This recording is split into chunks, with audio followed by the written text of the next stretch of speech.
Hello, hello, good evening. This is Princess coming to you uh, from Canada. I am talking to you about a topic that has been overwhipped. So people have been talking about this nonstop. And I'm wondering, like, should I talk about this? Should I not? I thought about just letting it slide because I'm wondering if it's something that that that that is still space for me to talk about. So recently, on a group where I I am an admin, there was being topic about how do we know that we are with the right person? How do we know that we are marrying the right person? Now, from this Christian perspective, we will be examining how to know that you are marrying the right person. While we wait for other people to join us on this short video discussion, I'll introduce myself, Princess Ifukor. Been married for a couple of years now to a lovely man that I call my friend. Yeah, he's been my friend. I'll one day tell you about how I met this man and how we decided to marry each other. It's a very interesting journey. It's a journey of faith. We had to come into this marriage by faith because this is somebody I never knew before. And that would maybe answer the question of some people who are asking, like, can you marry somebody that you don't know? So while we get ready for our people to join us, we just listen to um, some song at the background while we wait for other people to join us. And I hope that you'll be blessed by this. And please feel free to go and subscribe to our channel, Princess Ifukor. Please like, share, and subscribe so that you can be alerted whenever we post new videos. So sheltered in the arms of God. Once you're sheltered in the arms of God, you have nothing to fear. I just putting this shelter in the arms of God while we wait for others to join us. Touch our hands so kind and tender. You leading me in path that I must try. I have no fear, for Jesus walks beside me. For I'm sheltered in the arms of God. So let the storm clouds, yes, the darkness, they won't worry me. For I'm sheltered safe within the arms of God. He walks with me, and nothing shall harm me. For I'm sheltered in the arms of God. You're welcome, you're welcome. You're welcome. So we're going to just jump into it. We have a couple of people who have joined us here. So let's start from the most simple way to know, okay, am I with the right person?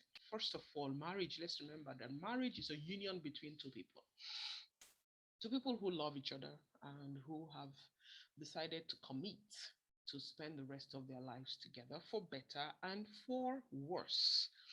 And remember how Adam was alone and God, having put him in this Garden of Eden, he had everything at his disposal, but was he complete? You can answer that question. He wasn't complete. Adam was not complete. And he had the garden to himself. He had all the animals to name. He had done all that.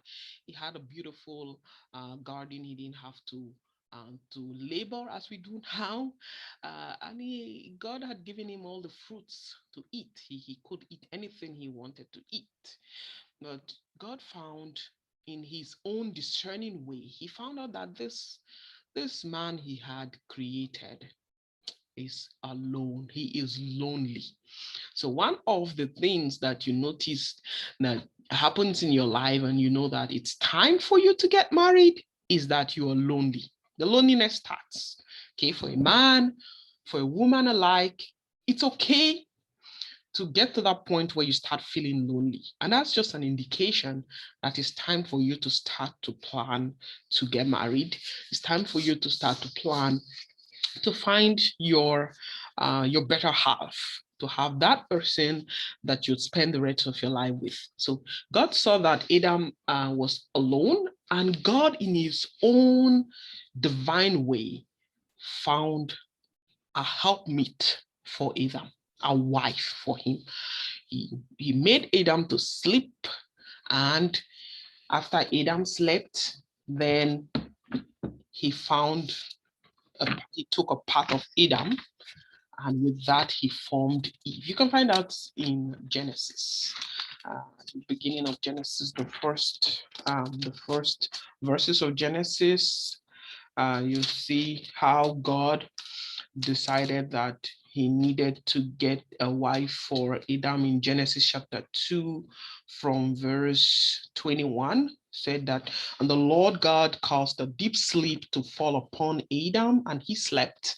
And he took one of his ribs and closed up the flesh instead thereof. And the rib which the Lord God made, the rib which the Lord God had taken from man, made he a woman and brought her unto the man.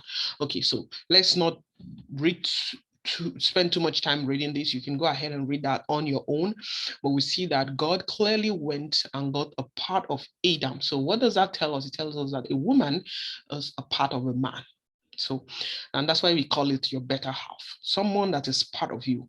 And a part of you is something that's like you. Not well, God didn't divide Adam into two. He took a part of him and he used other stuff. Like, he knows how he did it.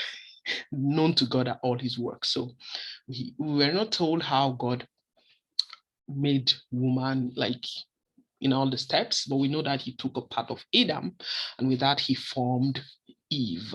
So now let's go from the simple way, and we're going to have this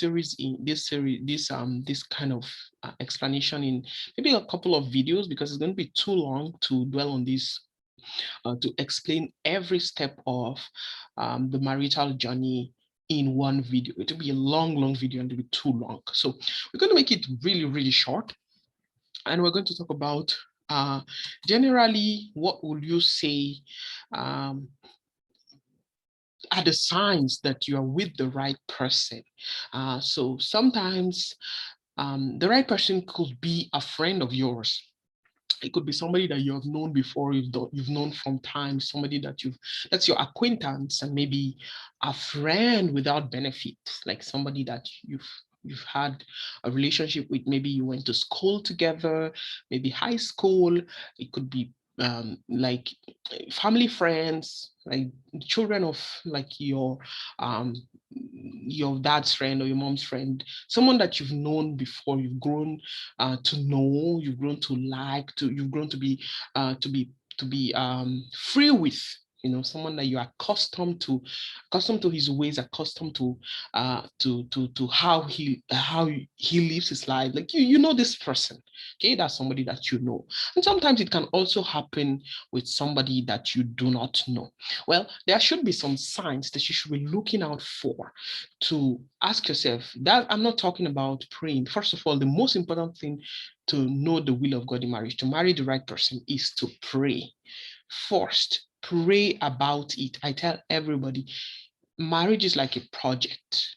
Okay, it's a project of a lifetime, the journey of a lifetime, because you get married to somebody and you spend more years with that person than you did with your parents. Just know people get married at what age? Maybe 23 for some people, 21, 20, and some people maybe they wait till 30. And how long? Maybe the marriage lasts until 73 years in marriage, 80 years in marriage, and so on and so forth. You realize that when you calculate that, you spend more time with this man that you did with your biological family, the family where you grew up. So marriage is a journey of a lifetime. So that's why you need to marry your friends, somebody that you know, or somebody that you grow to become friends with, somebody that you would spend time together, and enjoy being with. Okay, that's not to say that every marriage is smooth and without any problems. That's not true. That's a big fat lie. Okay, there's no marriage on earth that does not have its challenge. And that's because we're talking about two people from different families, from different lifestyle, from two different individuals coming together to become one and to live together under the same roof, in the same room, to share the same bathroom, to share more than just a bathroom, and to share their body, to live together as a couple, as one. So there's a time of adjustment. And that time of adjustment for some people might just be in the space of a year, and they've adjusted and they're fine. When problems comes here and there, it gets resolved quickly. There is also some other set of people who maybe the adjustment phase takes a longer time. It could be maybe more than 6 months, maybe more than a year. People differ. And so I don't believe in saying that because the marriage did not had a lot of challenges in the first few years of their starting out together, that marriage should be trashed. No, because I believe in second chances. You never know what will happen. You don't know how the tides will turn. You don't know what will happen in the life of these people, and they'll come together. And there's this adage that says, "Don't ever come between a man and his wife," because when they're going to settle their issues, you would be the third party in that relationship. Be careful with what you say to couples who are going through challenges, couples who are separated, because when they come together, you might become the devil. So be careful, be careful. Now let's go back to what we were talking about. Okay, what are the signs that you are getting married to the right person after you have prayed and you have known the will of God? The question is, there's a time for you to court and to know each other. A time of getting to know this person. You wouldn't know the person 100%, as people can pretend, right? But if you have prayed and the Lord is leading you to this person, you know that God is in this. This is not me. There's a supernatural being, the one that knows tomorrow, the one that sees what I do not see, the one that knows the future and knows human beings more than you can ever imagine. That person is leading you. That person is guarding you. That person is directing you. That person is saying, yes, this is the way to go. Go. You're fine. You're fine. You're on the right path. Once you've gotten approval from God, and God has assured you that you are doing the right thing, my friend, if you have achieved that, that's the starting point. I say, tick. You pass the first mark once you're sure. And how do you know that God has told you and that this is the will of God? We'll talk about that in another video. For now, let's stick to what are the few signs that you see that makes you know that you are marrying the right person after you have prayed and you're sure that God is leading you. Number one, the question is, and these are things that can be solved, but you want to look at them as signals, warning signals. If these are not there, if you eventually get married, it might take a longer time for you guys to adjust. So you want to be sure about these few things. These are not, it's a non-exhaustive list, but I'm going to touch on a few things. Okay, this person enjoys spending time with you. You both enjoy time together. You enjoy doing things together. Okay, you have different things that you like, but you get to enjoy a few things that you can do together, or you enjoy, let's just put it this way, you enjoy being together. Okay, you enjoy this person's presence. You are happy when you hear the voice of this person. You might not have butterflies in your heart, as they say, but you like this person. You like this person. Okay, and you can also spend time apart, and it's fine. It does not tamper with your love. You love this person, and even when you are apart, you still love this person. Okay, so it's an abiding love that God puts in your heart, a holy love, a pure love, not a carnal love, not a kind of love that's just sensual, not just this kind of love that comes at the moment, and just when you see them, then you have the butterflies, and when they're not there, then you think about something else. If that's the case, you want to be careful, because you might be experiencing something that you need to check. Okay, you need to check the basis of that relationship. So another thing that you both need to work on is attentiveness. Okay, marriage requires time. You both need time for one another. Okay, marriage, there's no marriage that's built on lack of time. Like if both parties don't have time for one another, that marriage might be going towards a rock. It might just hit on a rock. So marriage requires time. You need to have to spend time together, no matter how short, how small, how little.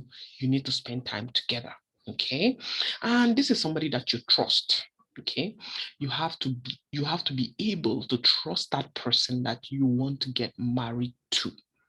Okay, and there might be some bad attitude or some bad characters that you find with this person, as long as it's not so exaggerated. Don't expect people to change overnight. Don't expect people to just all of a sudden become somebody else, and they just become what you want them to be. So many women expect that. They think that when I marry him, it's okay. When I marry him, I'm going to change him. My dear, you're deceiving yourself. You can never, ever, ever change a man. You can never, ever, ever change a woman.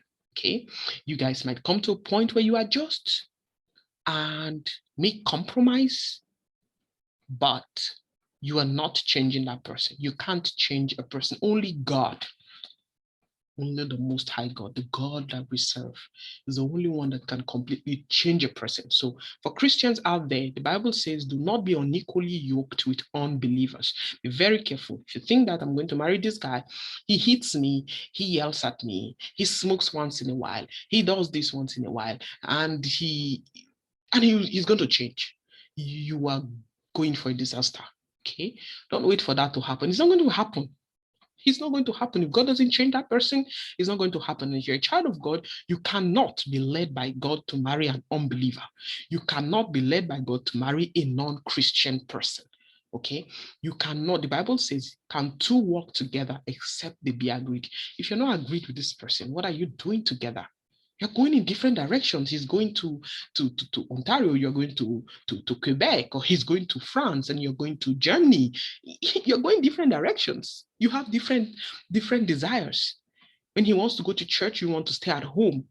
When she wants to go to on a journey, you want to go to the zoo. It's not going to work. Okay, so you need somebody that your purpose, your plans, your convictions are aligned. That alignment has to be there. It's something that you cannot, absolutely cannot do without. That is a very, very important thing. You need to be sure that this person that you're getting married to, you are 100% sure that he is a child of God. It's somebody that is a Christian, that shares the same belief that you share. Okay, birds of a feather flock together. So be very careful so that you don't get into this kind of marriage and you regret marrying this person. So whenever there is an issue, you should come to a point where you trust this person. I've talked about trust. You have to have trust, strong trust for this person. Okay, trust is the foundation of any healthy relationship. There's no relationship that will succeed without trust. Okay, whether you trust them when they say they are here, or when they say they're going here, or when they say they are doing that, you should be able to trust your partner. Okay, you should be able to confide in them when you're upset, and trust that they're going to manage whatever information that you've given to them. And don't forget that people come into marriage with different baggages. Some people have some heavy pasts, right? And you should be able to trust that person, that whatever they've said is in their past remains in their past.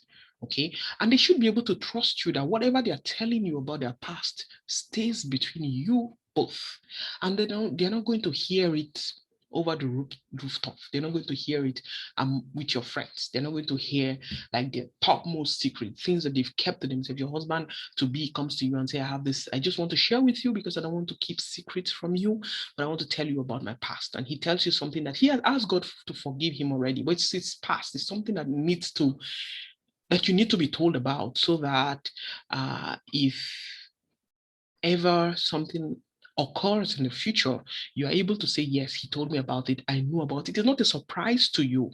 That's why it's important for both parties to be open. If there are some dark things about you, or about like dark things about you, you need to share it with your spouse. So you guys should not have any dark spots that are left untold, okay, in a couple, because you're going to live together, right? There shouldn't be secrets. Okay, there shouldn't be secrets. I shouldn't start finding out things about you after I got married. I shouldn't find out that you've had a child before after I got married to you. I shouldn't find out that you've had some very bad things. You've done some very bad things, and then I find out from people, because that's going to break trust. So that's why trust, your ability to trust that person and for that person to trust you, is essential to the success of your relationship. Okay, so those are, I'm going to brush over this and keep going. Okay, another thing is that you both have to be physically affectionate. You have to be affectionate. You have to love one another somehow or express it. I mean, there should be some love. Marriage is about love. If this man does not love you, or you don't love this man, or you don't express it, some people say, I love you, it's in my heart. No, show me your faith without works, and I'll show you that faith without works is dead. And show me your, yeah. So if you want to, you say that you love this person in your heart, this person is not going to come into your heart to find the love that you're expressing for them. They have to feel it. When I mean feel, I'm not saying touch one another. I'm saying that expressing the love, maybe by words or by action, the way you do, your action shows that you actually love this person and that you value this person, okay? And you have to be able to put one another first, okay? In every marriage, it's all about sacrifice. Okay, if I cannot put this person ahead of myself, then I'm not fulfilling the Bible's verse that says that you should love your wife as your own self. Okay, you should be able to love your spouse the way Christ loved the church, and Christ came to this world to die for sinners and to redeem the church, right? Jesus is the bridegroom that is coming back for his own bride. And Jesus loved us so much that he gave his life, okay? So I'm not saying that you should go on a suicidal mission for your spouse, for your wife, but you should show in your attitude, in your comportment, in your choices, in the decisions that you make, that you are putting your spouse first. And before marriage, you'll be able to come to this point where you think about it. You have conditioned your mind that this person that I'm coming into relationship with as a husband or a wife is going to be the number one person in my life. Okay, not that your mother first, your father, your siblings, and then your wife. It doesn't work like that. That's not how it works. That equation is not the equation of God. It's not a balanced one. The equation that God gave us is that as soon as you get married, before you get married, you start thinking about it, you start planning it, you start considering it, that now that I'm getting married, my wife comes first. my husband comes first. And after my husband, then my kids. And after my kids, my family members and every other person that I love before I'm getting married, before I got married, comes afterwards. Okay. So you need to start showing, practicing it. And even after you marry, you need to show that you really love that person. There are actions that you can do to show that you love that person. Can you love somebody and let them suffer? Can you just sit down and allow your wife to sweat it out and do everything, and you're just there watching the TV? You're just there on your phone. You're just there going out with your buddies, and your wife is doing everything. That doesn't show that you love her. If you love your husband, you don't spend so much time on the phone with your girlfriends, with your, girls' time out. Yes, it's good to have girls' time out, but it doesn't mean that you should neglect your home. Your husband is your priority. Very important note, your husband, your spouse, your husband, your wife, your other half is your topmost priority. Okay. So she's saying that you love me or saying that you love them without showing it that you love them is not enough. Okay. So, and another thing is that when you fight productively, not destructively. So any relationship that you have misunderstandings, and the misunderstanding leads to hitting, banging, yelling, bullying, and you're scared when he gets annoyed, my friend, you need to check out that relationship. You need to run, because if this man has started to bully you and yell at you and shake and throw his fist out in the air and show some aggressiveness, I can tell you 100% that that thing is going to increase. It's not going to reduce. Be careful when you're with a man who is aggressive and maybe he slapped you and he said it won't happen again. And he slapped you again and you're saying, oh yeah, it's just because I did this. Oh, you're making excuses. Oh no, I think it's my fault. My dear, you're running, you're sitting on a time bomb. This person is aggressive. This person is not the right person for you. Be careful so that you don't get married and die in that marriage. Okay.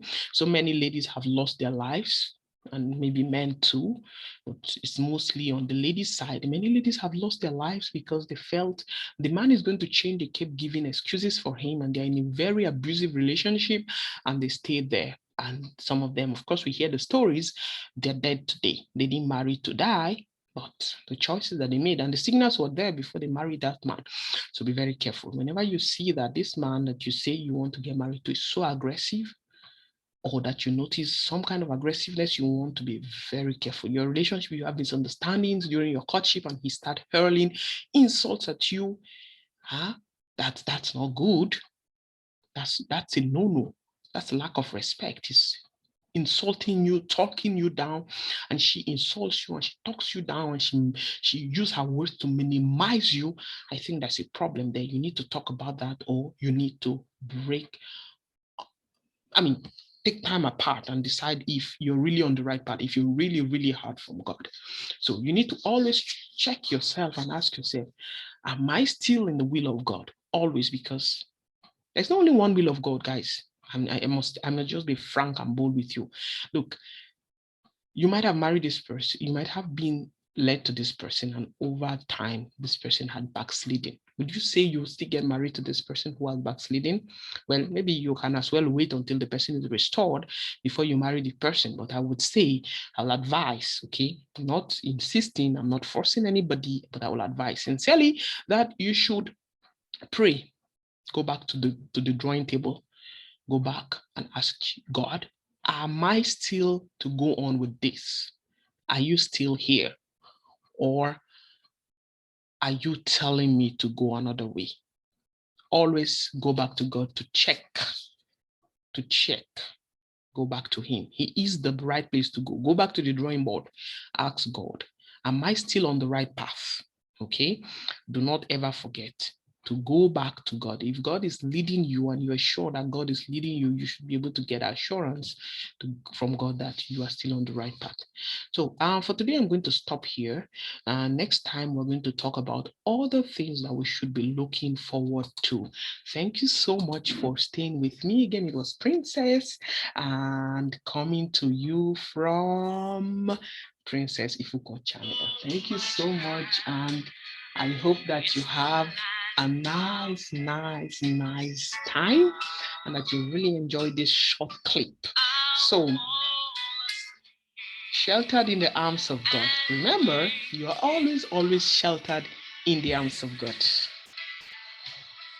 Yes. Sheltered safe within the arms of God. So let the storms rise, the dark clouds rise. They won't worry me, for I'm sheltered safe within the arms of God.